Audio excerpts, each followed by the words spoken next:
In January 2026, the National Park Service, acting under an executive order titled Restoring Truth and Sanity to American History, removed educational interpretive, and in some cases digital exhibits detailing the history of slavery, at the President's House in Philadelphia.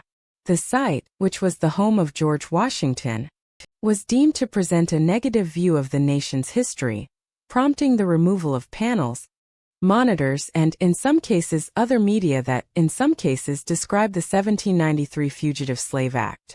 Philadelphia officials and activists have sued to restore the exhibits, calling the removal a historical outrage and vandalism on the eve of the nation's 250th anniversary.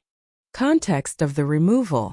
The exhibits were removed in January 2026 from Independence National Historical Park after an executive order aimed at ensuring accuracy, honesty, and alignment with shared national values. The site's significance. The Philadelphia President's House, which was the nation's first executive mansion, is where George Washington enslaved at least 9 people, one of whom, Ona Judge, escaped, prompting him to spend years trying to track her down. Reaction and legal action.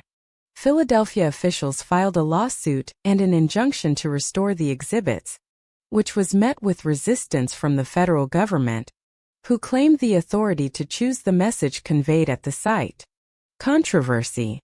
Critics argue that the removal is an attempt to sweep this history under the rug.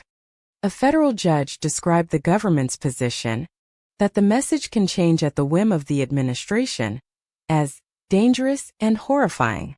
Future of the site.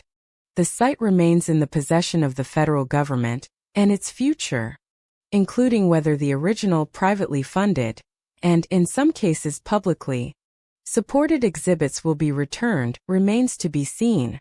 The removed exhibit, which had been in place since 2010, was meant to examine the paradox of liberty and slavery in the nation's founding, and its removal has prompted intense debate, and in some cases local and national outcry.